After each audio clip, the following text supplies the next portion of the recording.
창조론에 대해서 강의를 듣는다. 그러면 대충 어떤 내용이 나올 것인지 예상할 수 있지 않습니까? 예상이 안 되나요? 예, 거의 아마 90% 이상은 진화론에 대한 허구성에 대한 비판, 또 창조론의 나름대로의 하나님이 창조하신 사실들에 대한 설득, 아마 이런 내용들이 많은 주류를 이루게 될 것입니다. 그런데 기독교 강요에서는 요즘의 이런 창조론의 추세와는 전혀 다르게 전혀 진화론에 대해서 일체 언급하고 있지 않습니다. 그 이유는 당시에는 진화론이 등장도 안 했기 때문입니다. 그렇기 때문에 켈빈의 창조론을 보면 진화에 대한 이야기라기보다는 이 창조 속에 나타난 하나님의 은총이 어떤 것인가 하는 데 설명하는 데 집중하고 있습니다. 그것은 우리가 창조를 생각할 때, 창조론을 생각할 때 우리에게 있는 유익은 크게 두 가지다 이렇게 얘기를 합니다. 첫 번째는 창조와 자연 만물을 볼 때 갖게 되는 것은 우리 하나님은 과연 대단하시다, 우리 하나님께서 얼마나 위대하시고 놀라우신 분이신가 하는 것 첫 번째랑, 두 번째는 그 대단하신 하나님이 우리의 필요를 공급하시는 우리의 아버지가 되신다. 이런 분이 우리 아버지고 우리 하나님이라면 그분이 나의 삶을 어떻게 인도해 주시고 책임져 주실 것인가 하는 것을 신뢰하는데 조금도 부족함이 없다라는 것이 창조론의 내용들입니다. 그래서 많이 등장하는 단어가 하나님의 부성적인 은총을 말합니다. 부성적인 은총이라는 것은 아버지 되신 하나님, 아버지가 가족의 필요를 열심히 일해서 벌어다가 채워주는, 가족의 필요를 채우고 공급해 주시는 그 아버지의 역할에 비교해서 하나님의 부성적인 은총을 창조론에서 많이 다루고 있습니다. 112쪽부터 봅니다. 창조에 나타난 부성적인 은총. 하나님의 창조를 생각할 때 우리가 얻을 수 있는 유익은 두 가지입니다. 첫째는 천지 만물의 질서와 오묘함을 보면서 하나님의 권능을 기억하는 것이고, 둘째는 그 오묘한 천지를 창조하신 하나님이 우리의 아버지가 되어 우리의 필요를 공급해 주신다는 사실을 기억하는 것입니다. 하나님이 우주를 엿새 동안 창조하시고 마지막 날 인간을 창조하신 것은 인간을 창조하시기 전에 인간에게 유용하며 유익한 것을 미리 준비시키신 하나님의 부성적인 사랑인 것입니다. 이와 마찬가지로 우리가 태어나기도 전에 우리에게 필요한 자연 만물을 준비시키신 것 또한 하나님의 부성적인 사랑입니다. 우리가 아직 출생하기도 전에 가장 풍부하게 모든 좋은 것들로 마련해 두신 것을 알고서도 이 하나님의 인자하심도 언젠가는 우리의 궁핍을 채워줄 수 없을 것이라는 생각으로 불안에 떤다는 것은 얼마나 불경스러운 일인가. 여러분, 하나님은 우리가 태어나기도 전에 태어나서 우리에게 있어야 할 바를 먼저 준비시켜 놓으신 분이십니다. 여러분, 여러분이 태어나서 여러분이 살아갈 것을 여러분이 마련해서 준비한 게 아닙니다. 여러분이 태어나기 전에 우리에게 필요한 모든 것들, 가장 대표적인 것들로 공기, 또 물, 또 우리가 굶어 죽을까봐 우리 부모님을 통해서 준비해 놓으신 것들, 그 모든 것들은 내가 준비하는 것이 아니라 내가 태어나기도 전에 하나님이 준비해 놓으신 것이라는 것입니다. 하나님이 사람을 창조할 때 마지막 날 창조한 것도 같은 의미다, 이렇게 켈빈은 설명을 합니다. 모든 것들을 예비해 놓으시고 인간을 마지막에 창조한 것은 인간에게 필요한 모든 것을 미리 준비시켜 놓으신 하나님의 부성적인 사랑의 표현이다, 이렇게 말하고 있습니다. 우리가 태어나기 전에 우리에게 필요한 것들을 미리 예비해 놓지 않으셨다면 우리는 태어난 이후에 우리의 힘으로 전혀 살아갈 능력이나 살아갈 환경이 안 되었을 것입니다. 그런데 우리는 태어나서 아무것도 할 수 없었는데도 불구하고 우리가 살아있을 수 있었죠. 그 이유는 우리가 태어나기도 이전에 우리에게 필요한 것을 예비시켜 놓으신 하나님의 부성적인 사랑의 은총 때문이다, 이렇게 얘기하는 겁니다. 우리가 하나님을 천지의 창조주로 부를 때마다 우리는 동시에 그의 성실한 보호 속에서 양육과 교육을 받고 있는 하나님의 자녀라는 것을 염두에 두어야 할 것이다. 하나님이 이 세상의 창조주다 라고 고백할 때 하나님이 이 세상을 만드셨다 라고 고백하는 것에서 그치는 것이 아니라 그 하나님이 나의 아버지가 되셔서 나의 필요를 채워주시고 공급해 주시는 분이시다 라는 고백이 하나님은 창조주다 라는 고백이라는 것입니다. 그러므로 우리는 모든 축복의 충만함을 오직 하나님에게서만 기대하고 하나님께서도 구원에 필요한 것을 우리가 갖지 못한 채 있도록 내버려 두지 않으신다는 것을 완전히 신뢰해야 하며, 또한 하나님 외에는 어느 누구에게도 우리의 소망을 두어서는 안 되는 것이다. 우리는 또한 우리가 원하는 것은 무엇이든지 하나님께 구하며, 우리에게 베풀어진 유익한 것들은 모두 다 하나님께로부터 오는 축복으로 인식하고 이를 감사한 마음으로 고백해야 한다. 이처럼 우리는 하나님의 크신 은혜와 인자하심의 아름다움에 의해 초대되었으므로 전심으로 그를 사랑하며 섬기도록 노력해야 하는 것이다. 1권 14장 22절. 무슨 얘기합니까? 우리가 원하는 것을 어디서 구해야 된다고요? 하나님에게서 구해야 된다는 겁니다. 우리가 원하는 것을 하나님 말고 다른 데 가서 구하려고 하지 말고, 여러분의 필요가 있습니까? 재정적인 필요가 있습니까? 아니면 건강의 필요가 있습니까? 인간의 문제는 늘 결핍의 문제입니다. 생명의 결핍이 죽음이고, 건강의 결핍이 질병이고, 부의 결핍이 가난입니다. 인간의 모든 문제의 근원에는 결핍이 있습니다. 이 결핍의 문제를 어디서 해결해야 된다고요? 하나님에게로 가야 된다는 겁니다. 하나님으로부터 공급받을 생각해야지, 하나님 말고 엉뚱한 데 가서 그거 공급받으려고 하면 문제가 생긴다. 두 번째는 우리가 받은 것은 어디서 온 것이다? 하나님에게서 온 것임을 기억하고 감사해야 된다. 여러분에게 있는 것 중에서 하나님에게서 오지 않은 게 무엇이 있습니까? 생명부터 시작해서 우리에게 있는 모든 것이 하나님의 은혜로 주어진 것이다. 그렇기 때문에 전심으로 하나님을 섬기며 사랑하도록 노력해야 한다 라고 켈빈이 얘기하고 있습니다. 두 가지입니다. 내가 원하는 것 어디 가서 구해야 된다? 하나님께 구해야 된다. 그러니까 뭐가 필요합니까? 기도가 필요합니다. 기도가 뭡니까? 기도는 하늘나라의 풍성함을 결핍이 있는 인간에게 끌어당겨다 쓰는 삶이 기도 생활입니다. 사람들은 이 결핍의 문제를 어떻게 해결하려고 하냐면은 다른 사람 걸 뺏어옴으로 결핍의 문제를 해결하려고 합니다. 교제하거나 결혼해서도 보면 내가 뭔가 부족합니다. 내 외로움을 달래줄 수 있는 그 무엇, 나의 부족함을 채워줄 수 있는 그 무엇, 그것을 상대방에게 자꾸 달라 합니다. 근데 상대방도 자기도 부족합니다. 자기도 뭔가를 공급받아야 되겠는데 이 사람은 자꾸 달라 그러고, 자기도 달라 그러면 어떻게 됩니까? 서로 요구하는 삶이 되게 됩니다. 인간은 주고 싶어도 줄 능력이 없습니다. 또 기껏 자기 거 나눠주면 자기께 줄어듭니다. 그렇기 때문에 인간들은 서로 주장하게 되기 때문에 인간과 인간 사이의 서로의 자기 주장은 인간관계의 갈등을 빚어내게 되고, 국가와 국가 간의 요구와 주장은 전쟁으로 이어지게 되는 겁니다. 결국 모든 대인관계의 문제가 이런 거 아닙니까? 자기 주장, 내 부족함을 채워달라는 것입니다. 사랑해달라는 것입니다. 그런데 그걸 사람한테 달라 그러지 말고 하나님한테 달라는 겁니다. 사람들은 자기 것 띄워주면 자기에게 줄어들지만 하나님은 온 우주의 창조주가 되시기 때문에 자기 것을 아무리 띄어서 사람들에게 나눠줘도 자신의 것이 줄어드는 분이 아니십니다. 그렇기 때문에 하나님은 너희들이 내게 구하라, 내가 너희들에게 주고 싶다, 그러니까 기도해라 라고 자꾸 우리에게 요청하는 겁니다. 하나님은 우리에게 아무리 많이 채워줘도 하나님께 줄어들지가 않습니다.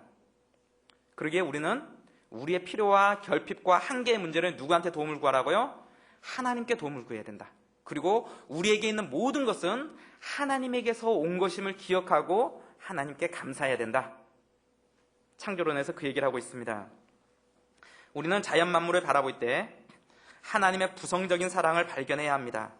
우리에게 가장 좋은 것으로 공급하시는 하나님께서 우리의 모든 필요를 채우실 것입니다. 우리가 불안해하고 초조해하는 것은 하나님에 대한 신뢰의 부족에서 올 수 있습니다. 하나님의 때와 하나님의 방법은 언제나 정확합니다. 그분은 내가 나를 사랑하는 것보다 나를 더 사랑하시는 분이기 때문입니다. 여러분, 이 세상에서 자기 자신을 가장 사랑하는 사람은 자기 자신입니다. 그런데 우리가 우리 자신을 사랑하는 것보다 하나님이 우리를 더 사랑한다고 얘기합니다. 우리가 우리 자신에 대해서 아는 것보다 내가 모르고 있는 나의 부분까지도 우리 하나님은 아십니다. 그렇기 때문에 우리가 모든 필요가 있을 때 하나님께 구해야 되고, 하나님을 바라보면 평안이 오고, 우리 오부 설교 때 잘 들었죠? 하나님이 크게 보이면 내 문제들이 작게 보이고, 내 문제가 크게 보이면 하나님이 작게 보이고, 풍랑을 바라보면 마음이 두려움이 오고, 주님을 바라보면 마음에 평안이 오고, 우리 인생은 늘 풍랑이 오게 돼 있습니다. 이 파도가 지나가면 다음 파도가 오게 돼 있습니다.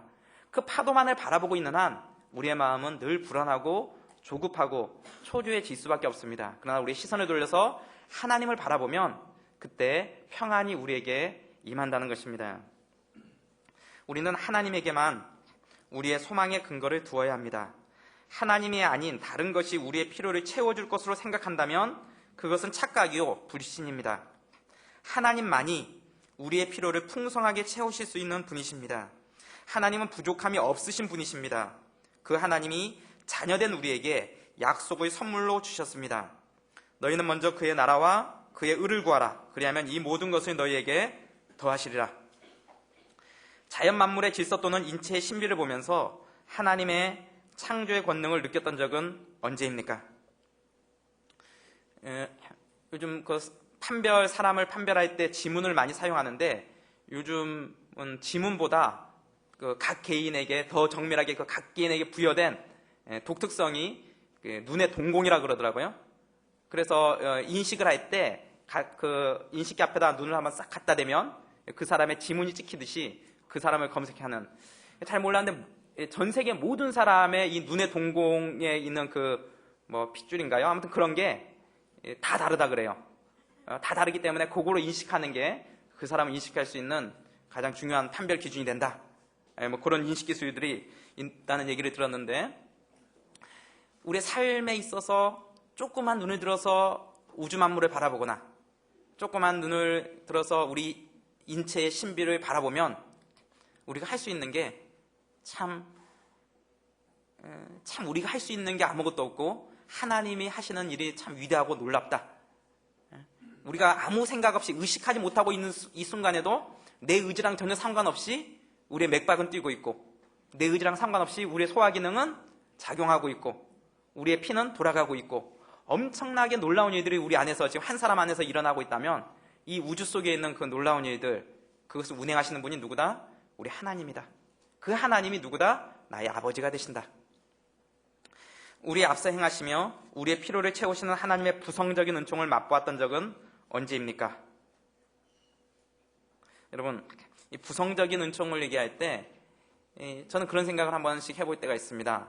저희 딸 지혜가 이제 샘물초등학교 2학년에 다니는데, 얘가 와갖고 아빠, 우리 다음 달 등록금 어떻게 하죠?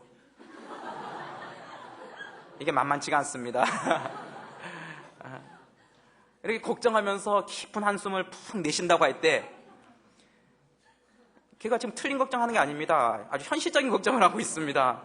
전혀 틀린 얘기가 아닙니다. 그렇지만 그걸 바라보고 있는 아빠의 심정이 어떻겠느냐 하는 것입니다. 그것은 내가 해결할 거니까 너는 공부나 열심히 해라. 그게 아빠의 심정 아니겠습니까? 아빠, 우리 내일 아침에 먹을 거 없으면 어떡하죠? 아빠, 다음 달 교회에서 사례비 안 나오면 어떡하죠? 애가 이런 걱정을 한다면 부모가 걔를 갖고 무슨 얘기를 하겠느냐 하는 겁니다. 그런데 혹 세상의 아버지는 능력이 없어서 그 아이의 걱정을 채워주지 못할 수도 있습니다. 그러나 하늘 아버지는 부족함이 없으신 분이기 때문에 우리의 염려를 충분히 공급하고 채워주고도 전혀 아쉬움이나 부족함이 없으신 분이 바로 우리 아버지시고, 그분이 이 세상의 창조주다. 그래서 자연 만물을 바라볼 때마다 그 하나님의 부성적인 은총을 늘 기억하라는 것입니다. 여호와 이레, 창세기 22장에 나온 여호와 이레가 무슨 말입니까? 하나님께서 예비하셨다. 우리 앞서 예비하셨다. 내가 하려고 갔는데 가보니까 하나님이 미리 준비해 놓으셨다. 이게 신앙생활의 삶입니다. 늘 하나님 앞에 고백할 수 있는 것은, 내가 뭐 좀 해보려고 보니까 하나님께서 미리 나 앞서 행하셨더라. 내가 모르고 있었다.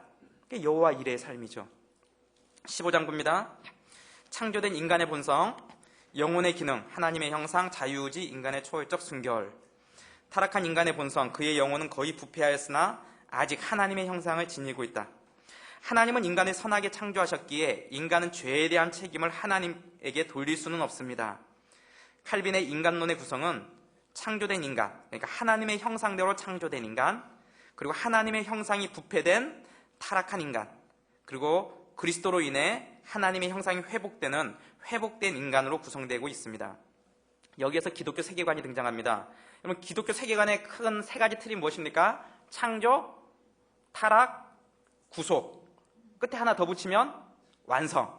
그렇죠? 하나님이 이 세상을 선하게 창조하셨는데, 하나님 형상대로 창조했는데 인간들의 죄로 인해서 타락하게 됐다는 거죠. 예수 그리스도로 인해서 우리가 회복하게 되고 주님께서 이 땅에 다시 오실 때 완성되게 되어지는, 이게 기독교 세계관의 큰 구조입니다. 그래서 이런 구조에 따라서 학문도 하고 예수의도 하고 모든 것들을 해나갑니다. 우리가 어떤 시대입니까? 지금 타락한 시대 속에서 예수 그리스도로 인해서 이것을 온전히 회복시키는, 이 타락된 이성을 회복시키고, 타락된 문학, 타락된 경제, 타락된 모든 부분들을 다시 그리스도로 인해서 회복시키는 이 사역이 기독교 세계관적 이런 큰 구조이고 틀입니다. 이때 하나님의 형상이라는 말은 아담이 처음에 받았던 그 완전함을 의미합니다. 또한 아담이 타락했을 때 그는 하나님으로부터 멀어지게 되었습니다. 이때 하나님의 형상이 전적으로 소멸 또는 파괴되지는 않았다고 하더라도 아주 부패했기 때문에 남은 것은 무섭도록 추한 것뿐입니다. 타락한 인간에게 참 하나님의 형상은 그리스도를 통하여 회복되게 됩니다. 즉 중생한 자만이 하나님의 형상을 소유하게 되는 것입니다. 여호와 하나님이 무엇으로? 흙으로 사람을 지으시고 생기를 그 코에 불어넣으시니 사람이 생명이 된지라. 아브라함이 말씀하여 가로되 먹과 같은 나라도 티끌과 같은 나라도 감히 죽게 고하나이다. 우선은 인간이 흙으로 지음을 받았다는 사실은 인간의 교만에 대하여 견제가 된다는 것을 알아야 한다. 왜냐하면 흙과 티끌에 지나지 않는 인간이 자신의 탁월함을 자랑한다는 것 이상으로 어리석은 것은 없기 때문이다. 인간의 존재의 뿌리가 흙이었다는 사실은 우리를 겸손하게 만듭니다. 흙과 먼지에 불과한 인간이 무엇을 하나님께 항변할 수 있겠습니까? 하나님께서 나를 저 길거리에 돌멩이로 만들었어도 우리는 항변할 수가 없습니다. 하나님께서 나에게 생명을 불어넣어 인간으로 만드심에 대하여 감사함만 있을 뿐입니다. 우리의 존재를 분명히 인식하는 것은 우리를 겸손으로 인도합니다. 하나님에 대한 우리의 자세는 불평과 원망이 아니라 겸손과 절제 그리고 감사가 되어야 하는 것입니다.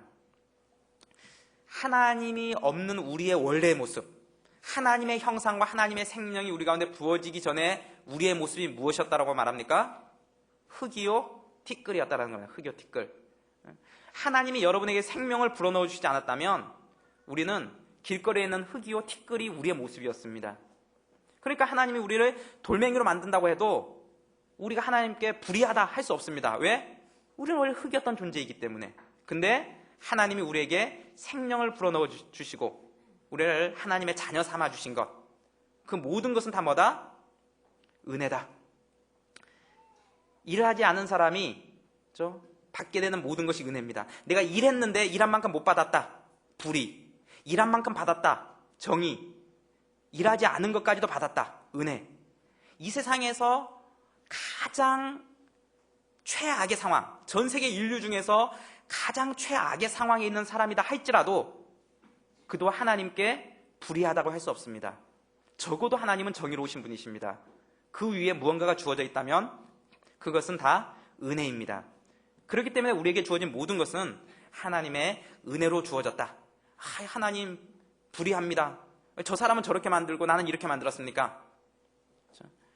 하나님이 불의하다라고 말할 수 있는 사람이 아무도 없다는 겁니다. 왜? 우리의 원래 존재는 흙이요 티끌 같았던 존재였기 때문에 그렇다는 것입니다. 두 번째, 자유선택과 인간의 책임. 아담은 자기가 원하기만 했더라면 넘어지지 않을 수도 있었는데 그는 다만 자신의 의지로 타락했습니다. 타락한 후에 인간에게 남아있는 하나님의 형상은 폐허의 건물과도 같습니다. 그러한 건물의 잔해들이 남아있지만 이 건물의 잔해들이 건물의 진정한 모습을 보여주지는 못합니다. 즉, 폭격맞은 건물의 형태로 남아있는 하나님의 형상은 인간의 창의성, 예술성 등 동물들과 구별되는 부분입니다. 그러나 이러한 폭격맞은 잔해가 우리를 구원에 이르는 지식을 제공하지는 못하는 것입니다. 여러분, 우리의 원래의 모습은 흙이요 티끌 같았던 존재입니다. 근데 하나님이 우리에게 하나님의 형상을 불어넣어 주셨습니다. 그런데 인간들의 타락함으로 말미암아 이 하나님의 형상이 소멸됐습니다. 그래서 우리에게는 한 자연인, 예수님 믿지 않는 한 자연인에게는 하나님의 형상이 남아있지 않고 소멸됐습니다. 그런데 완전히 소멸되고 조금 더 남아있지 않느냐? 그렇진 않고 하나님의 형상이 아주 조금 남아있습니다. 그 조금 남아있는 건 뭐냐면은 건물이 있는데 건물이 폭격 맞아갖고 건물이 다 부셔져서 옆에 기둥만 몇 조각 남아있는 정도로 남아있다는 겁니다. 그 기둥만 몇 조각 남아있는 하나님의 형상의 모습이 뭐냐? 그것이 바로 인간들이 가지고 있는 예술성이라든가 어떤 창의성이라든가 이런 것들이 다 하나님의 형상이라는 것입니다. 그렇지만 이런 남아있는 기둥만 보고서는 이 건물의 모습을 이해하기는 어렵다. 다른 말로 하면 하나님의 형상이 인간의 죄로 인해서 소멸되었는데 이런 인간들에게 남아있는 예술성이라든가 어떤 창의성 이런 것들을 가지고 그 가운데서 구원에 이르는 은총을 받을 수 있느냐? 단 1%도 없다라는 겁니다. 그런 남아있는 하나님의 형상, 건물의 잔해로 남아있는 형상 갖고 전혀 하나님을 자연이성으로 알 수 없다. 그런 측면에서 인간의 전적 타락을 말하는 것입니다. 인간의 전적 부패를 말할 때는 우리가 예수 그리스도를 통하지 않고서는 인간에게 남아있는 그 어떤 것, 예를 들면 이성이라든가 판단력이라든가 창의성이라든가 이런 걸 갖고 아무리 연구하고 노력한다고 한들 구원에 이를 수는 1%도 없다. 불가능하다. 그렇기 때문에 인간은 전적 부패했고 전적 타락했다. 무엇에 관한 한? 구원에 관한 한. 그러나 이런 구원에 관한 것 말고 일반 은총의 영역에서 한 자연인들에게, 예수 그리스도를 믿지 않는 자연인들에게도 예술성이라든가 창의성이라든가 이런 것들이 남아있는데 이것이 동물과 인간이 구별되는 부분인데 이런 것 또한 하나님의 형상의 자녀들이다. 그래서 이 켈빈주의 신학 또는 개혁 신학을 하는 사람들은 어떤 문화 부분, 예술 부분, 학문 부분 이런 부분에서 이런 것들을 회복하기 위해서 끊임없이 노력하는 그런 모습들을 볼 수 있습니다. 그래서 하나님의 형상이 인간에게서 완전히 소멸되었다라고 얘기해도 맞는 표현입니다. 무엇에 관한 한? 구원에 관한 한. 그러나 하나님의 형상이 폭격 맞은 잔해처럼 부분적으로 남아있다라고 말해도 옳습니다. 어떤 측면에서? 예술성이나 창의성이나 이런 부분에서 동물과 구별된다는 점에서 하나님의 형상이 이런 식으로 남아있다라는 것입니다. 그렇다면 왜 하나님은 인간이 범죄하지 않도록 만들지 않으셨는가?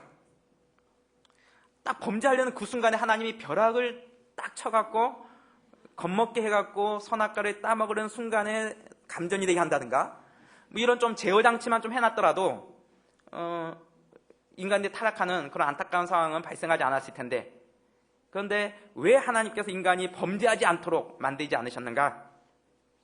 우리가 마치 하나님이 그러한 본성을 사람에게 주어야 할 의무가 있는 것처럼 하나님께 불평하는 것은 악한 행위이다. 왜냐하면 하나님께서는 자신의 기뻐하심에 따라 자유롭게 주시기 때문이다. 그러나 왜 하나님께서는 아담에게 인내의 힘을 주셔서 그를 붙들어 주지 않으셨는가 하는 이유는 그의 계획 속에 감추어 있다. 그리고 근신하여 이를 캐내지 않는 것이 우리로서는 지혜로운 일이다. 죄에 안 짓도록, 죄에 못 짓도록 하나님께서 막지 않으신 이유에 대해서는 하나님의 계획 가운데 감춰져 있다는 겁니다.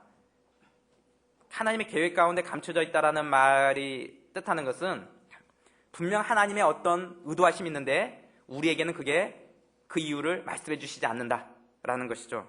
그리고 그것을 우리가 캐내려고 하지 않는 게 더 지혜로운 일이다. 인간의 자유의지에 대해서 어거스틴은 굉장히 재미있는 표현을 쓰고 있는데 인간의 자유의지를 하나님께서 인간의 자유의지 주신 것을 인간의 손을 준 것에 비유를 합니다. 이 손이라는 것이 의사의 손은 죽어가는 환자를 수술해서 살려내는 손이 됩니다. 그렇지만 이 손이 강도의 손이 되었을 때는 이것은 사람을 죽이는 손이 된다는 것입니다. 의사의 손은 사람을 살려내지만 강도의 손은 사람을 죽인다는 것입니다. 그렇다면 손을 주신 하나님을 우리가 불의하다라고 할 수 있겠느냐 하는 것입니다. 그럴 수 없다는 겁니다. 만약 이 손을 가지고 우리가 도둑질을 하고 강도짓을 하고 사람을 죽이는 데 사용했다면 하나님이 손 주셔서 이렇게 됐습니다라고 항변할 수 있는 사람은 아무도 없다. 그 책임은 그 손을 잘못 선택한, 잘못 사용한 그 사람이 그 책임을 져야 된다라고 어거스틴은 설명을 하고 있습니다. 자유의지가 그렇다라는 것입니다. 선악과를 따먹지 말게 해야지 하는 게 아니라 하나님께서 우리에게 주신 유익한 측면들, 하나님의 통치함 가운데 있음을 우리에게 상징적으로 보여주는, 에덴 동산에서 모든 것을 인간 스스로 다 하도록 했습니다. 모든 것을 우리 스스로 다 한다면 무슨 말입니까? 우리는 하나님의 다스림을 받는다는 기준이 없습니다. 하나님의 통치 가운데 들어와 있다는 기준이 없습니다. 모든 건 내 마음대로 하니까. 그러나 단 하나, 선악과를 따먹지 말라는 그 기준이 우리가 하나님의 통치 가운데 있는 존재인 것을 확인시켜주는 유일한 하나님의 통치 수단이었습니다. 그런데 그것을 거부한 거죠. 왜 그것에 막지 않으셨느냐 하는 것은 하나님의 계획 가운데, 숨겨진 계획 가운데 있다. 그렇지만 하나님이 틀렸다, 하나님 앞에서 우리는 잘못 없다 라고 항변할 수 있는 사람은 한 사람도 없다는 것입니다. 왜? 죄에 대한 책임은 성경에서 끊임없이 얘기하기를 인간이 져야 된다. 이게 어떤 사람들은 그렇게 하죠. 이게 사탄론, 귀신론에 심취한 사람들은 자기가 나쁜 일 해놓고 꼭 하는 말이 내가 뭐에 씌었나? 이 무슨 말입니까? 자기는 잘못 없다는 겁니다. 내 잘못이 아니고 뭔가 씌워서 내 책임 아니야. 그 씌운 이가 책임이 있지 나는 책임 없다는 겁니다. 나는 잘못했지만 내 잘못이 아니라 뭔가 씌우게 만든 존재의 책임이라는 자기 책임 회피죠. 성경에서는 죄에 대해서 뭐라고 얘기합니까? 죄 지은 사람은 회개해야 된다. 회개하면 용서받고 회개하면 하나님께서 회복시켜 주신다. 회개한 사람이 책임 전가해서 제대로 된 경우가 없습니다. 죄 지은 사람이 책임 전가해서 제대로 된 경우가 없죠. 하나님 앞에서 죄 지은 사람은 어떻게 해야 된다? 하나님 잘못했습니다. 제 잘못입니다. 용서해 주십시오. 이게 바른 자세죠. 창조된 인간의 지성은 온전한 지성이었습니다. 따라서 감정과 의지가 지성의 통제하에 있을 때 인간은 하나님과 온전한 관계를 유지할 수 있었습니다. 그러나 인간은 자기 의지로 이성의 통제를 거역하고 선악과를 따먹었습니다. 이것이 타락의 사건입니다. 그 결과 인간의 이성은 부패한 이성이 되었습니다. 따라서 타락 후의 인간은 부패한 이성을 따를 때 하나님과의 온전한 관계를 유지할 수가 없습니다. 하나님과의 바른 관계는 인간의 지정의가 온전한 판단의 기준이 되는 말씀에 순종할 때 가능한 것입니다. 따라서 지성으로 하나님의 말씀을 판단하는 것은 잘못된 것입니다. 인간의 이성이 이미 부패되었기 때문입니다. 인간 이성의 회복은 중생한 인간 속에서 발견되어집니다. 따라서 우리는 우리의 모든 판단의 기준을 말씀 속에 고정시킬 때 우리는 하나님과의 바른 관계에 설 수가 있는 것입니다. 인간의 이성이 최고의 판단 기준이 아닙니다. 이성 또한 타락했기 때문입니다. 신앙 안에서 회복된 이성을 가지고 성경을 볼 때 이성적으로는 잘 맞지 않아 보이는 부분들도 이성의 영역을 뛰어넘어 신앙의 눈으로 이해할 수 있게 되는 것입니다. 이러한 경험이 있다면 나눠보세요. 여러분, 자연 이성을 가지고 성경을 보면 아무리 탁월한 자연 이성을 가지고 성경을 본다고 한들 성경을 이해할 수는 없습니다. 그렇기 때문에 굉장히 유능한 학자들이나 박사들이 할지라도 성경을 보고 이게 도대체 무슨 말인지 모르는 겁니다. 이걸 보고 퀴즈 대회를 하면 맞출 수 있을지 모르겠지만 이 가운데 나타난 하나님의 뜻을 발견할 수가 없습니다. 하나님과의 만남이 불가능한 것이죠. 뭐 때문에 그렇습니까? 아주 탁월한 이성을 가졌지만 이성 자체가 타락했기 때문입니다. 자연인의 이성은 타락했기 때문에 이 타락된 이성이 회복되기 전에는 하나님의 말씀을 바르게 알 수가 없습니다. 그래서 회복되지 않은 타락된 이성을 가지고 성경에 나타나 있는 것들을 쪼개고 분석해서 이것은 옳다 그러다 열심히 분석하는 것은 별 의미가 없습니다. 기준 자체가 틀렸기 때문입니다. 그러나 우리가 그리스도 안에서 회복된 이성을 가지고 성경을 보기 시작하면 성경만큼 이성적인 책이 없습니다. 성경만큼 합리적인 책도 없고요. 성경만큼 정확하게 들어맞는 책도 없습니다. 자연 이성을 가지고 봤을 때는 그렇게도 이해가 안 됐던 그런 말들이 회복된 이성을 가지고 하나님을 만난 다음에 들여다보니까 구구절절히 이게 진리구나 하고 고개가 끄덕여집니다. 그런 사람들이 지적 능력이 부족해서 이성적인 판단력이 부족해서 맞구나라고 얘기하는 게 아니라는 거죠. 무엇 때문입니까? 이성이 그리스도를 만남으로 회복되어졌기 때문입니다. 믿음 안에서 회복된 이성을 가지고 성경을 볼 때 성경이 하나님의 말씀인 것이 분명하게 드러나게 된다는 것입니다. 지금까지가 창조론의 내용입니다. 창조론의 내용을 생각할 때 크게 두 가지 되겠습니다. 첫 번째, 우리 하나님 대단하시다. 자연 만물을 볼 때마다 그 생각해야 됩니다. 떨어지는 잎사귀 하나를 보더라도 하나님께서 놀랍게 역사하심으로 이 잎사귀가 떨어지는구나. 그리고 그 하나님이 나의 아버지가 되신다. 다른 말로 나의 모든 필요를 채우시고 공급하시는 그분, 나보다 나를 더 잘하시고 나보다 나를 더 사랑하시는 하나님께서 나를 사랑하시는 그분이 온 세상의 창조주다 라는 것을 꼭 기억하라는 것입니다. 그리고는 바로 이어서 섭리론을 얘기합니다. 섭리론은 오늘 반을 보고 다음 주에 나머지 섭리론을 볼 텐데, 기독교 강요 1, 2, 3, 4권 이 전권에서 많은 사람들이 가장 기독교 강요의 백미라고 꼽을 수 있는 것을 한 가지를 꼽아라 하면 꼽는 게 섭리론입니다. 기독교 강요에서 가장 중요하고 기독교 강요의 백미다, 가장 잘 쓰여졌다, 또 가장 핵심을 찌른다 라고 평가받는 게 섭리론입니다. 그렇기 때문에 다른 부분은 못 읽어보더라도 사람들이 앉아서 섭리론은 읽어봅니다. 왜? 이거라도 봐야지. 여러분 안 되면 가장 중요한 챕터 한 챕터만 읽기도 하잖아요. 그래서 가장 중요하고 가장 사람들에게 많은 감동과 심금을 울리는 그 주제가 섭리론입니다. 그걸 오늘과 다음 시간에 이어서 보겠습니다. 이게 한번 쫙 이어서 보면 좋겠지만 양이 조금 많아서 두 개로 나눴는데요, 섭리론 하다 보면 막 머릿속에 궁금증이 생기게 됩니다. 그거 다 옆에다 적어 놓으시면 다음 주에 그에 대한 대답이 다 나갑니다. 켈빈이 꼼꼼하게 그런 부분들을 다 정리해 놓은 것을 보게 됩니다. 한번 봅시다. 섭리론 16장. 하나님께서는 창조하신 세계를 권능으로 양육하시고 유지하시며 섭리로서 그 모든 부분을 다스리신다. 창조와 섭리는 분리될 수 없다. 하나님께서 단숨에 세상을 창조하시고 지금은 이 세상에 관여하지 않는다는 사상, 이실론은 무미건조한 사상입니다. 여러분 17세기의 사상 중에 이실론이라고 있습니다. 한자로 하면 원리, 하나님이 어떤 하나의 원리다, 원리되는 신, 논. 근데 이게 기독교 강요는 이미 17세기 이전에 쓰여졌는데, 이실론이 등장하기도 전에 그런 사상의 흐름들을 파악하고 켈빈이 미리 이실론의 잘못된 점을 미리 지적하고 있다는 겁니다. 이실론이라는 게 뭐냐면 딱 이런 겁니다.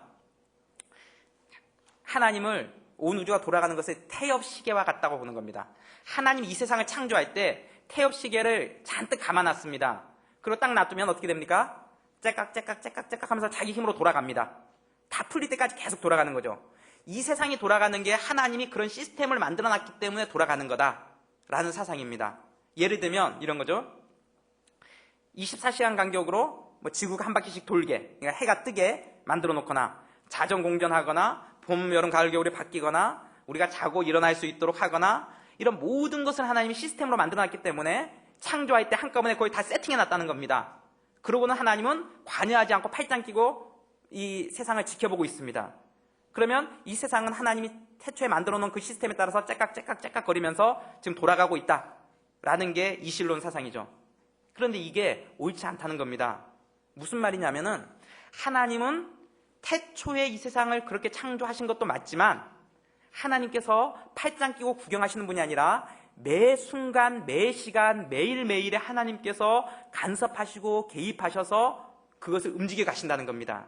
무슨 말이냐면, 하나님이 섭리로 이 세상을 움직이시지 않으면 오늘 아침에 해가 뜨지 않았을 것이고, 우리의 호흡, 지금 호흡하고 있잖아요. 호흡하는 것도 하나님의 섭리가 없으면 멈춘다는 겁니다. 하나님이 우리 생명을 창조할 때 이게 몇 년간 돌아가도록 그렇게 만들어 놓은 게 아니라 오늘 아침에도 우리의 눈을 뜨게 만드시고 우리의 혈관의 혈액이 돌아가게 만들고 호흡할 수 있도록 맥박이 뛰게 만드시는 것은 하나님이 이 시간 바로 이 순간까지도 나의 삶에 간섭하시고 나의 삶을, 생명을 꾸려가고 계시는 하나님의 섭리라는 것입니다. 그래서 자연 만물도 하나님이 한번 만들어 놓고 팔짱 끼고 구경하는 분이 아니라 하나님께서 매 순간 매 초 간섭하시고 개입하시고 움직여 나가신 거예요. 이것은 무슨 말입니까? 재창조. 창조를 한 번 하고 그치는 것이 아니라 계속적인 창조를 이루어가고 계신 분이 바로 하나님이고, 그게 바로 섭리의 하나님이다, 이렇게 얘기하고 있습니다. 하나님은 세상을 창조할 때와 마찬가지로 지금도 이 세상을 섭리로서 보존하고 유지하고 있습니다. 따라서 하나님의 섭리를 모르면 아무리 마음으로 이해하고 말로 고백한다고 하더라도 하나님이 창조주라는 말의 뜻이 무엇인지 바로 이해하지 못하고 있는 것이다. 즉 우리는 하나님께서 만물의 창조주시라는 것을 발견한 즉시 그가 만물의 통치자와 보호자라는 결론을 내려야 하는 것이다. 하나님은 창조주이신 동시에 섭리주가 되십니다. 오늘 아침에 태양이 뜬 것과 지금 이 순간에도 내가 호흡할 수 있는 것은 하나님의 섭리하심의 결과입니다. 나는 하나님의 섭리하심을 기억할 때 그 하나님의 부성적인 사랑을 얼마나 느끼고 있습니까? 지금 호흡하고 있는 이 순간이 하나님의 섭리와 은혜의 결과임을 믿고 있습니까? 하나님의 섭리가 없으면 하나님이 지금 내 생명을 창조하신 것과 동시에 지금 이 시간 나를 섭리로 지키고 보호해 주시는 게 없으면 돌아가던 피가 멈추고 소화 기능이 멈추고 호흡하는 게 멈추고, 그렇지만 하나님의 섭리로 이것이 일어나고 있다는 것이죠. 오늘 아침에 우리가 눈이 떴습니다. 어젯밤에 잠자리에 들어서 오늘 아침에 눈이 뜨지 못한 많은 사람들이 있을 것입니다. 그런데 우리는 눈이 떴습니다. 왜 눈이 떴을까요? 하나님이 우리 눈을 뜨게 하셨다는 겁니다. 하나님의 섭리로 오늘 하루도 우리의 생명을 연장시켜 주시고 보호해 주셨기 때문에 오늘 우리가 이 자리까지 나올 수 있었다는 것입니다. 두 번째, 운명이나 우연 같은 것은 존재하지 않는다. 너희에게는 머리털까지 다 새신 바 되었나니. 어떤 분이 그러더라고요. 이렇게 아침에 탁 머리 감는데 머리 감으면 머리가 한 움큼씩 빠지는 걸 볼 때마다 우리 하나님은 이것도 다 세고 계신 분이군요. 뭐 이런 나눔을 들은 적이 있는데, 우리가 세지 못하는 그 머리털조차도 우리 하나님은 다 세고 계시다는 것입니다. 하늘에 나는 새 한 마리도 하나님의 뜻이 없이는 떨어지지 않는다는 것입니다. 성경의 교훈에 따르면 운명이나 우연은 없습니다. 하나님의 섭리만이 있을 것입니다. 여러분, 이 형제들 당구장에서 당구 치다가 픽살이 났는데 돌아가서 딱 맞았다. 뭐라고 합니까? 꾸벅절하면서 재수 그러죠. 기독교적인 용어가 아닙니다. 기독교에서 이 재수라는 말은 없습니다. 우연이란 말도 없습니다. 뭐라고 해야 됩니까? 꾸벅절하면서 섭리. 네. 기독교는 운이 좋거나 재수 좋았다 이런 말이 아니라 하나님이 은혜 주셨다, 하나님이 섭리로 보호해 주셨다 라는 게 정확한 기독교적 표현이 될 것입니다. 사람이 도둑이나 야수를 만났다고 하자, 대양에서 갑작스런 강풍을 만나 파선을 당했다고 하자, 집이나 나무가 넘어져 압사했다고 하자, 어떤 사람이 광야를 방황하다가 굶주림에서 구원을 받았다고 하자, 파도에 밀려 표류하던 중 마침내는 항구에 기항하여 아슬아슬하게 기적적으로 죽음을 면했다고 하자, 인간의 이성은 이 모든 사건들을 그것이 번영이든 불행이든 모두 운명으로 돌린다. 그러나 너희에게는 머리털까지 다 새신 바 되었나니 라고 하신 그리스도의 교훈을 받은 자라면 누구나 다 한 걸음 더 나아가서 한 원인을 볼 것이며 하나님의 은밀하신 계획에 따라 만사가 지배된다는 것을 생각하게 될 것이다. 이 모든 일들, 이 불행이나 아니면 뭐 여러 가지 좋은 일이나 나쁜 일이나 이 모든 일들이 다른 사람들은 무슨 탓으로 돌린다고요? 운명 탓으로 돌린다는 것이죠. 그런데 그리스도인들은 이 일에는 하나의 원인이 있다. 이 모든 좋은 일, 모든 안 좋은 일에는 하나의 원인이 있는데 그 원인이 하나님의 섭리다. 이렇게 본다는 것입니다. 그리고 예를 얘기합니다. 식물은 태양을 통한 광합성을 통해 자라게 됩니다. 그러나 태양이 식물을 자라게 하는 것은 아닙니다. 하나님은 태양을 창조하시기 전에 빛을 창조하셨고 그 빛을 태양 속에 집어넣으신 분이십니다. 따라서 태양을 식물이 자라는 제1원인으로 생각하는 것은 잘못입니다. 하나님은 태양이 없이도 스스로 일하시는데 조금도 어려움이 없으신 분이시기 때문입니다. 여러분, 식물이 자라는 게 광합성을 해서 자라납니다. 광합성을 하려면 뭐가 있어야 됩니까? 태양이 있어야 됩니다. 그렇기 때문에 태양이 식물을 자란다 라고 생각할 수도 있습니다. 그런데 그렇지 않다는 것입니다. 지금 예를 들면서 하나님이 빛을 몇 전에 창조하셨습니까? 모르시나요? 첫째에 창조하셨습니다. 태양을 몇 전에 창조하셨습니까? 넷째에 창조했습니다. 우리는 태양에서 빛이 나온다고 알고 있습니다. 그런데 태양이 없었던 때 빛만 있었던 시절이 있었다는 겁니다. 하나님이 빛을 창조하시고 그리고 큰 광명과 작은 광명을 창조하셔서 태양으로 하여금 이 빛을 비추도록 하셨다는 것입니다. 다른 말로 하면 우리는 우리의 상식으로 비춰보면 태양이 있어야만 빛이 있다라고 생각하는 게 우리의 상식인데 하나님이 원하시기만 하신다면 태양이 없어도 빛이 있을 수 있다는 것입니다. 무슨 말이냐면 태양이 광합성을 하게 해서 식물이 자라는 게 아니라 하나님이 그렇게 하기를 원하셔서 그렇게 하고 있을 뿐이지 하나님이 원하시면 태양 없이도 빛이 있게 하셔서 그 빛으로 식물이 자라게 하실 수도 있고, 또 하나님이 원하시면 빛이 없어도 식물 스스로가 광합성하게 해서 자라게 하실 수도 있고, 제1 원인이 태양이 아니고 빛이 아니고 하나님의 의지라는 것입니다. 하나님의 의지가 이 세상을 움직여가는 제1 원리가 된다, 이 얘기를 하고 있습니다. 자연법칙은 불변의 제1 원리가 아닙니다. 자연법칙은 하나님께서 일하시는 방편이요 도구일 뿐입니다. 하나님이 그렇게 일하시기를 좋아하셔서 그렇게 일하는 겁니다. 그러나 하나님이 그렇게 일하기를 원하지 않으시면 다른 방법으로도 하나님이 일하십니다. 그런데 우리는 자연법칙은 불변의 원리다, 불변의 진리다, 이것은 결코 변하지 않는 것이다 라고 생각하는데, 결코 변하지 않는 것은 제1 원리는 뭐다? 하나님의 의지다. 그리고 또 예를 듭니다. 그리고 여호수아가 기도할 때 태양이 한 자리에 머물러 있었다는 것과 히스기야 왕을 위해서 태양의 그림자가 10도 물러갔다는 것을 우리는 성경에서 읽게 된다. 그런데 이 몇 가지 이적을 통해서 하나님께서는 태양의 매일의 출몰은 자연의 맹목적인 본능에 의한 것이 아니라 우리에 대한 하나님의 부성적인 은총을 새롭게 기억할 수 있도록 태양의 운행을 지배하신다는 것을 입증하셨다.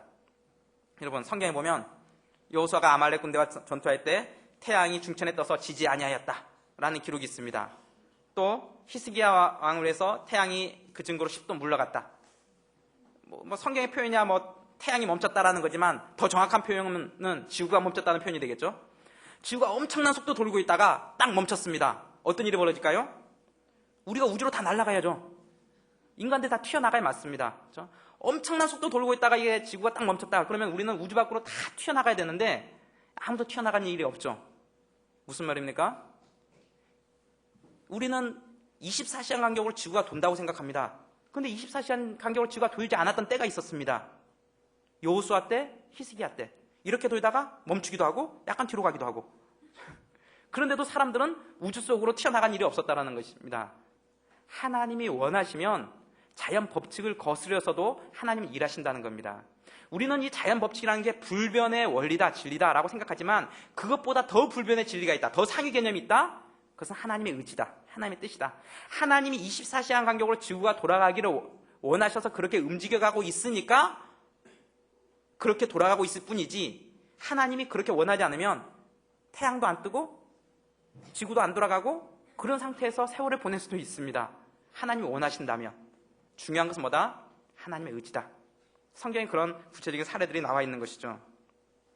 그러니까 오늘 아침도 해가 떴습니다. 해가 뜨는 걸 보고 뭘 생각하는 거죠? 당연히 해가 떴지. 어제도 뜨고 그제도 뜨고 그전날도 떴으니까 오늘도 뜨는 게 당연하지. 이렇게 생각하는 게 아니라 뭘 생각하라는 겁니까? 뜨는 해를 보면서 하나님의 부성적인 은총을 기억하라는 겁니다. 하나님께서 오늘도 저 해를 뜨게 하시면서 우리를 지키고 보호해 주시고 이 세상을 움직여 나가시는 분 하나님이 오늘도 해가 뜨게 만드는구나 라는 그 하나님의 부성적인 은총을 기억하라는 것입니다. 봄, 여름, 가을, 겨울이 바뀌는 것보다 더 자연스러운 것은 없다.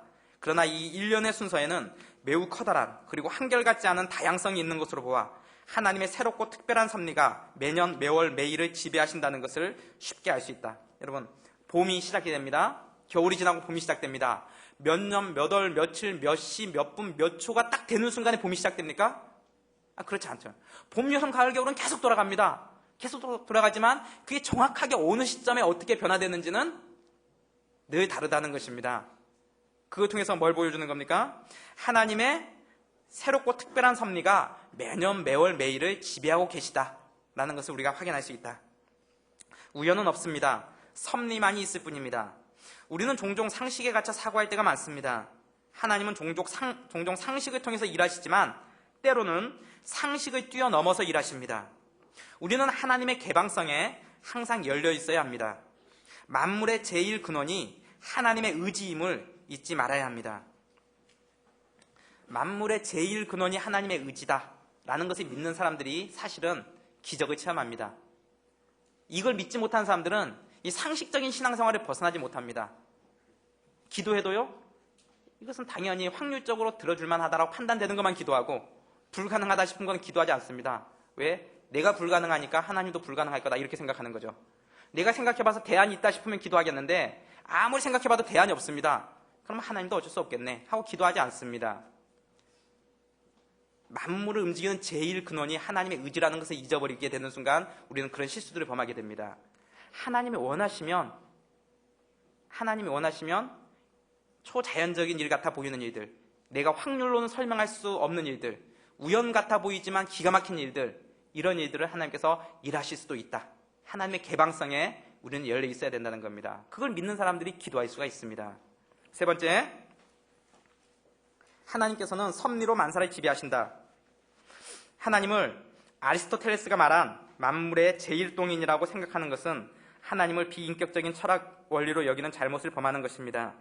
하나님은 인격적인 하나님이시며 그의 백성을 돌보시며 보존하십니다. 섭리를 얘기하면 어떤 사람은 이렇게 생각합니다. 섭리라는 게 이 세상이 움직여가는 어떤 하나님의 철학 원리구나. 그러면서 뭘 생각하냐면은 아리스토텔레스의 철학을 생각합니다. 아리스토텔레스 철학은 이런 식입니다. 책상이 있습니다. 이 책상이 있으면 책상이 있게 만든 원인이 있습니다. 결과물로 책상이 있죠. 그 원인이 뭔가 나무가 있습니다. 이 나무가 책상을 만들어낸 것이죠. 그럼 나무가 있으면 나무가 있게 한 그 뭐가 있습니다. 그럼 그것을 거슬러 가면 그것이 있게 한 그 원이 있죠. 그 원인을 거슬러 올라가다 보면 맨 끝에 가서는 뭐가 남느냐 하면은 자신은 누구에게도 영향을 받지 않으면서 영향을 끼치는 자. 보통은 다 영향을 받고 영향을 끼치게 됩니다. 모든 사무들은. 근데 맨 끝에 가면 자기는 누구에게도 영향을 받지 않으면서 영향을 끼치는 이른바 아르케라는 게 존재하게 되는데 그걸 부동의 동자다 얘기합니다. 부동의 동자. 자기는 영향받지 않으면서 영향을 끼친다. 그게 바로 신이다. 이렇게 얘기를 합니다. 이런 아리스토텔레스적 철학의 시각은 잘못된 것이다. 이렇게 얘기합니다. 왜냐하면 하나님은 그런 철학 원리로서 존재하시는 분이 아니라 인격적인 하나님이시라는 겁니다. 어떤 원리를 따라 움직이시는 분이 아니라 우리 한 사람 한 사람과 매일매일 만나서 교제하고 인격적인 관계를 만들어 나가시는 하나님이시라는 측면에서 아리스토텔레스적인 신관과 하나님은 다르다. 이렇게 얘기하는 것입니다. 따라서 성도들은 역경에 처했을 때 그 모든 일이 하나님의 지배하에 있기 때문에 어느 하나도 하나님의 명령 없이는 일어나지 않는다는 것으로 위로를 받아야 한다. 즉 하나님께서 스스로 아시며 원하셔서 결정하시지 않는 한 성도들에게는 아무것도 발생하지 않는다는 것이다. 섭리의 성질, 하나님의 섭리는 하나님의 눈에 못지않게 그의 두 손에도 속한다. 이 유명한 말입니다. 하나님의 섭리는 하나님의 눈에 못지않게 두 손에도 속한다. 무슨 말일까요? 하나님은 섭리를 단지 알고 이해하고 판단하는 것에 그치는 것이 아니라 우리의 삶을 만들어가고 간섭하고 개입하시고 역사하신다라는 측면에서 두 손에 속한다. 이렇게 표현하고 있습니다. 즉 섭리는 하나님의 행위와 연관되어 있는 것이다. 또한 하나님의 섭리에는 일반 섭리와 특별 섭리가 있는데 하나님의 일반 섭리 또한 특별 섭리 가운데 포함되는 것이다. 일반 섭리는 뭡니까? 자연 원리들이 다 일반 섭리죠. 비가 내리고 지구가 돌아가고 해가 뜨고 또 이런 일반 은총에 속한 모든 것, 이런 것들이 다 일반 섭리인데 이것은 다 뭐다? 특별 은총 가운데 들어가 있다. 특별 섭리 가운데. 특별 섭리는 하나님이 하나하나 개입하시고 간섭하시는 그 속에 일반 은총이 들어가 있다. 이렇게 얘기하는 겁니다. 우주가 하나님의 지배를 받고 있는 것은 하나님께서 자신이 제정하신 자연의 질서를 보존하실 뿐만 아니라 그가 만드신 피조물 하나하나를 특별히 돌보시기 때문이라는 것을 저들이 인정하기만 한다면 나는 저들이 말하는 일반 섭리에 대하여 전적으로 부정하지는 않겠다. 하나님의 섭리는 개개의 사건을 지도하시며 특별히 인간과 관계가 있다. 하나님의 확실한 명령이 없이는 한 방울의 비도 떨어질 수 없다는 것은 명확하다. 또한 하나님의 섭리는 특별히 인간과 관계가 있으며 가장 우연 같아 보이는 일들도 하나님의 섭리 가운데 일어나는 것이다. 특별히 어떤 사람은 비천한 자리에 처해 있고 어떤 사람은 높임을 받는 것은 운명의 탓이 아니라 하나님의 은밀한 계획에 의한 것임을 알아야 한다. 어떤 사람은 열심히 일하지만 가난하게 삽니다. 어떤 사람은 열심히 노력했지만 질병에 걸릴 수도 있습니다. 어떤 사람은 비천한 자리에, 어떤 사람은 높임받는 자리에 올라갈 수 있습니다. 그 모든 것이 운명의 탓이 아니라 하나님의 은밀한 계획, 우리는 알 수 없지만 그 가운데 하나님의 계획하심이 들어있었다라는 것입니다. 하나님의 섭리는 자연 발생 사건들도 조정한다. 풍랑이 일고 파도가 치는 것 또한 하나님의 허락 없이는 발생하지는 않는다. 또한 자녀가 태어나는 것도 하나님으로 말미암은 것이다. 우리가 음식으로 양육된다는 것보다 더 평범한 사실은 없다. 그러나 사람이 힘을 얻는 것은 풍부한 음식으로 말미암는 것이 아니라 하나님의 은밀하신 축복으로 말미암는 것이다. 여러분, 우리가 에너지를 얻으려면 뭘 해야 됩니까? 음식을 섭취를 해야 됩니다. 아주 영양가의 음식을 섭취하는 게 힘을 낼 수 있는 가장 좋은 비결이었죠. 그런데 하나님께서 그렇게 일하시기 때문에, 그렇게 하기를 원하시기 때문에 그게 우리에게 일어나는 것이지, 그게 불변의 원칙은 아니라는 겁니다. 그러면서 누구 예를 듭니까? 다니엘의 예를 듭니다. 다니엘은 왕의 진미를 먹는 걸 거부했습니다. 그 맛있는 고기를 먹는 것을 거부합니다. 우상 제물에 드려졌던 것을 내가 먹지 않겠다. 내가 10일 동안 내가 채식하고 물만 먹겠다. 그런데도 내 건강 상태가, 또 내 피부가 저 고기 먹고 우상의 진미를 먹은 사람들과 한번 비교를 해봐라. 그리고 10일이 지났습니다. 보니까 다니엘의 피부가 더 윤기가 흐르고 더 번질합니다. 또 어떤 사람들은 이걸 가지고 또 채식의 중요성을 강조합니다. 이거는 채식의 중요성을 말하고 있는 구절이 아닙니다. 채식이 몸에 좋다, 채식이 영양가가 더 있다, 그걸 말하고자 하는 게 아닙니다. 당연히 고기 먹는 게 낫습니다. 그 상황에서는 고기 먹고 힘을 얻는 게 윤기가 흐르는 너무도 당연한 사실인데, 근데 하나님은 그걸 어긋나게 했다는 겁니다. 뭐 때문에? 믿음을 지키고 있는 다니엘에게 그런 자연의 법칙조차도 무시해가면서 채소만 먹고 물만 마셨다 할지라도 하나님의 특별 간섭으로 말미암아 고기 먹은 사람보다 더 윤기가 흐르게 그의 건강 상태를 만들어 주셨다라는 것입니다. 당연히 상식적으로 해보면 좋은 음식 먹는 게 더 건강할 수 있겠지만, 하나님이 원하시면 좋은 음식 먹지 못하더라도 더 하나님 앞에서 건강을 유지할 수 있다.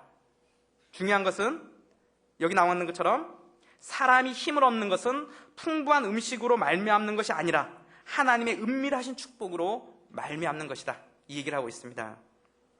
따라서 우리가 우리 힘의 근원으로 양식을 의뢰할 때 하나님은 그 양식의 재해버림으로 하나님을 의뢰하게 만들기도 하십니다. 여러분,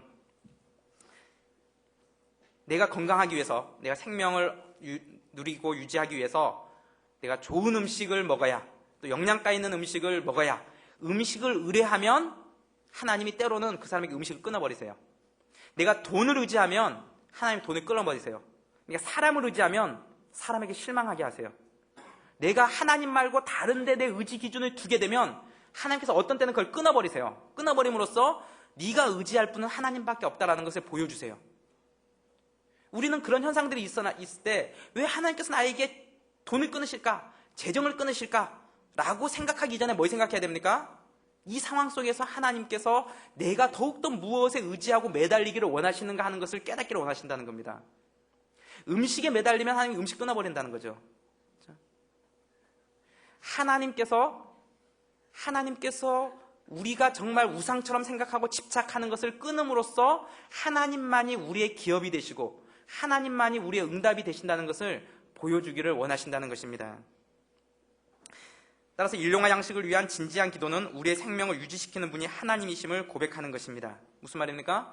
주기도를 할 때 오늘도 우리에게 일용할 양식을 주옵시고, 매일매일 공급해 주시는 이 양식이 나의 삶을 움직여가는 것이 아니라 이 양식을 공급해 주시는 하나님이 내 삶을 지켜주시는 분이십니다 라는 고백이 우리의 삶의 기초가 되어야 된다, 이렇게 얘기하는 것입니다. 운명이나 우연으로 보이는 것은 사람들이 이해하지 못하는 하나님의 은밀한 추진이다. 운명이나 우연은 우리가 알지 못하는 것의 이유와 원인일 뿐입니다. 예수께 이르러는 이미 죽은 것을 보고 다리를 꺾지 아니하고 이 일이 이룬 것은 그 뼈가 하나도 꺾이우지 아니하리라 한 성경을 응하게 하려 함이라. 여러분, 예수님이 십자가상에서 고난주간이 다가오는데 십자가상에서 달려 돌아가셨습니다. 그 십자가상은 이 양쪽 팔목에 못을 받고 다리에 못을 받고, 그러면 이 하중이 이 밑으로 무게가 이렇게 처지게 됩니다. 무게가 이렇게 처지게 되면 이 폐가 눌려서 숨쉬기가 굉장히 어렵다고 합니다. 그러면 이 숨이 막혀서 숨을 못 쉬게 되면 숨을 쉬기 위해서는 어떻게 해야 됩니까? 몸을 이렇게 들어 올려야 숨을 쉴 수가 있습니다.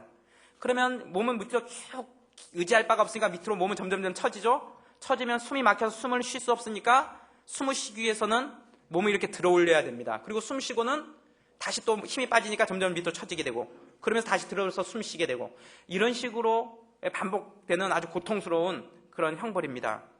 그런데 다음 날이 안식일이었습니다. 그래서 유월절 축제가 있고 안식일이 있으니까 예수님을 빨리 죽여야 되겠다라고 생각했던 병사들이 어떻게 했냐면 예수님께 가서 그 무릎의 뼈를 이 망치로 무릎의 뼈를 꺾으려고 했습니다. 무릎의 뼈를 꺾어버리면 어떻게 됩니까? 몸을 이게 들어 올릴 수가 없습니다. 몸을 들어 올려야 숨을 쉬게 되는데, 무릎뼈를 꺾어버리면 무릎뼈에 힘이 없기 때문에 무릎뼈를 몸을 들어 올릴 수 없기 때문에 더 빨리 죽게 되는 거죠. 예수님을 빨리 죽이려고 무릎뼈를 꺾으려고 병사가 갔습니다. 가서 옆에 있는 다른 죄수들의 무릎뼈를 꺾었습니다. 근데 예수님의 무릎뼈를 꺾으려고 보니까 예수님이 돌아가셨습니다. 그렇기 때문에 무릎뼈를 꺾을 이유가 없어서 그냥 창으로 옆구리를 찌르게 됩니다. 확인 사살하는 거죠. 예수님의 뼈가 옆에 있는 죄인들의 강도들의 뼈는 무릎뼈는 꺾어졌지만 예수님의 뼈는 꺾이지가 않았습니다. 그런데 이게 참 우연 같아 보이는 일이지만 이게 시편에 기록된 예언이라는 겁니다. 시편 34편 20절에는 메시아에 대해서 예언을 하면서 그 모든 뼈를 보호하시며 그 중에 하나도 꺾이지 아니하도다. 예수님의 뼈가 보호될 것을 이미 시편에서는 예언하고 있었다는 겁니다. 그렇기 때문에 요한복음 19장 36절에서는 이 일이 이룬 것은 그 뼈가 하나도 꺾이지 아니하리라 한 성경, 시편 34편 20절 그 말씀을 응하게 하려 함이라. 그 기록을 요한복음에서는 얘기하고 있습니다. 여러분, 예수님의 뼈는요, 예수님의 뼈는 예를 들어서 완전 이 스테인글라스로 이게 아주 좀 단단한 쇠로 돼 있어서 이게 안 부러지는 그런 뼈냐? 그렇지 않습니다. 우리 뼈랑 똑같습니다. 단단한 쇠망치로 하면은 부서질 수밖에 없는 연약한 뼈입니다. 그래서 누구든지 망치로 예수님의 뼈를 부러뜨리려고 하면 부러뜨릴 수가 있습니다. 그런데 예수님의 뼈는 부러지지가 않습니다. 왜 안 부러집니까? 하나님의 예언의 약속의 말씀이 있기 때문에 안 부러진다는 겁니다. 이 우연 같아 보이는 일들이 다 필연 속에 속해 있다는 겁니다. 봅시다. 즉 우리에게는 우연으로 보이는 것도 신앙은 그것을 하나님의 은밀한 추진이었다라고 인정을 한다. 이것은 그리스도의 뼈를 좋은 신뢰로 들 수 있다. 그리스도는 우리와 똑같은 육체를 소유하셨던 만큼 온전한 사람이라면 그의 뼈가 부러질 수 있다는 것을 아무도 부정하지 않을 것이다. 그러나 그 뼈를 부러뜨리는 것은 불가능하였다.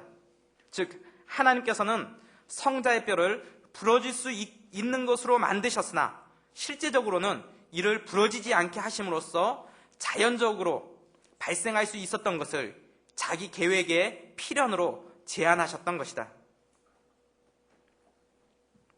예수님의 뼈는 부러질 수 있는 뼈였지만 그러나 하나님의 약속의 말씀의 필연 속에 예수님의 뼈가 절대 부러지지 않도록 하나님께서 보호해 주셨다는 것, 이것이 우리 구원에 있어서 갖는 의미가 많습니다. 여러분, 우리 구원은 여러분이 지금 예수 그리스도의 나의 주, 나의 하나님이라고 이렇게 고백을 합니다. 그래서 여러분 구원의 확신 있습니까? 하면 구원의 확신 있습니다. 그런데 엄격하게 따져보면 말이 안 됩니다.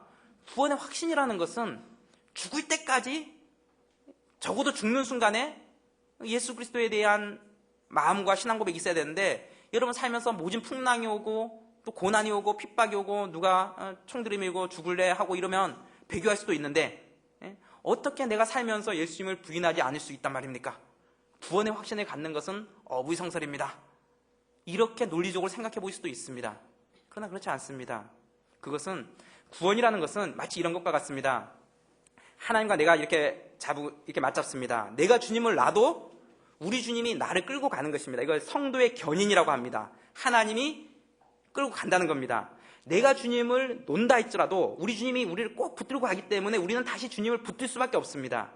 내가 주님 손 놔버린다고 떨어지는 그런 게 아니라는 겁니다. 그렇기 때문에 우리는 구원의 확신을 가질 수 있습니다. 여러분, 그리스도를 배교하고 여러분 구원받지 못할 수도 있습니다. 그러나 그리스도를 배교하고 구원받지 못하는 일은 벌어지지 않습니다. 이게 모순 같아 보이지만 성경이 말하는 진리란, 내가 선택할 수 있으나 하나님이 어디 있어, 예수 그리스도가 어디 있어, 나 안 믿어 하고 하나님 떠나갈 선택권이 여러분들에게 있습니다. 자유의지가 있습니다. 선택권이 있습니다. 그렇지만 하나님의 필연 속에서 하나님이 여러분을 하나님 나라로 온전히 끌고 가실 거라는 것입니다. 그게 하나님의 필연 속에 갇혀있는 우리의 선택입니다. 봅시다. 나는 하나님의 필연에 속한 자입니다. 하나님의 구원받은 백성은 하나님을 떠날 수 있는 자유의지를 가지고 있습니다. 그러나 필연적으로 하나님을 떠날 수가 없는 자입니다. 하나님의 사랑과 권능의 손이 그를 붙들고 있기 때문입니다. 그 하나님의 강권적인 사랑이 그의 자녀된 우리에게 있음을 감사합시다. 우연처럼 보였던 일이 시간이 지나고 돌아봤을 때 하나님의 섭리 가운데 진행되었음을 깨달았던 적은 언제입니까? 여러분 지금 이 자리에 앉아있는 거 진짜 기가 막힌 이 우연의 타이밍이었다. 내가 그때 그 친구만 만나지 않았더라도 그때 그 사건만 일어나지 않았더라도 내가 이 자리에 없었을 텐데 어쩌다 그 타이밍에 걔를 만나갖고 내가 이 자리까지 오게 되었나. 하나같이 생각해보면 다 우연 같아 보였던 일들, 누가 지나가면서 한 소리 했던 것 때문에 또 연결돼서 또 샘물교회 나오게 되고 이까지 또 연결되고 조장이 전화 와갖고 만나자 그러고, 그 모든 우연 같아 보이는 일들이 뭐라고요? 하나님의 섭리 가운데 이루어졌던 일이라는 거예요. 하나님의 은총이 여러분에게 있다는 겁니다. 하나님의 은총의 결과로 우리가 이 자리에 나와 있다는 것입니다. 하나님의 섭리가 우리를 움직여갑니다. 우리가 이렇게 신앙생활 한다는 게 이게 단선적으로 움직이는 게 아닙니다. 하나님의 계획하신 따라 딱딱딱딱딱 그 코스를 밟아 움직이는 게 아니라 하나의 범위가 있습니다. 그래서 나는 때로는 죄를 짓기도 하고 순종하기도 하고 땡땡이 치기도 하고 교회 잘 나오기도 하고 뭐 여러 가지 굴곡들을 겪습니다. 늘상 순종하면서만 사는 게 아닙니다. 우리 인생에 기복들이 있습니다. 그럼에도 결국에는 하나님께서 우리를 인도해 놓으신 그 하나님 나라로 우리를 이렇게 몰고 가신다는 것입니다. 내가 땡땡이 치고 딴짓하면 하나님이 뒤통수도 한 대 때리고, 그렇죠? 내가 하나님께 순종할 때는 하나님께서 격려도 해주시고, 그러면서 시간이 지나서 돌아보면 돌아볼수록 하나님의 섭리가, 하나님의 은총이 나를 이곳까지 인도하셨다라는 고백을 할 수밖에 없는 존재가 우리입니다. 그렇기 때문에 우리 구원에 관한 한 모든 공로는 누가 취합니까? 하나님께 드려줘야 됩니다. 내가 잘나서 그런 게 아니라 하나님의 은총이 나를 이곳까지 끌고 왔다라고 고백할 수 있는 자들이 그리스도인이라는 것입니다. 이 섭리론에 있어서 섭리론의 가장 중요한 부분은 섭리론의 유익입니다. 섭리론이 우리에게 가지는 의의들입니다. 기독교학의 전체에서 가장 핵심적인 구절을 얘기하라. 그럼 이 섭리론의 의의를 얘기합니다. 다음 시간에 다루도록 하겠습니다. 기도하겠습니다. 하나님, 우리가 하나님의 창조를 생각할 때마다 그 위대하신 하나님이 우리의 아버지가 되심을, 또 우리의 모든 필요를 채우시고 공급해 주시는 분이심을 늘 기억할 수 있도록 도와주시고, 우리에게는 때로는 우연 같아 보였던 일들, 그리고 때로는 불행 같아 보였던 일들, 그러나 이 모든 일들을 합력해서 선을 이루시는 그 하나님을 우리가 바라보게 하여 주시옵소서. 감사드리며 예수님의 이름으로 기도합니다.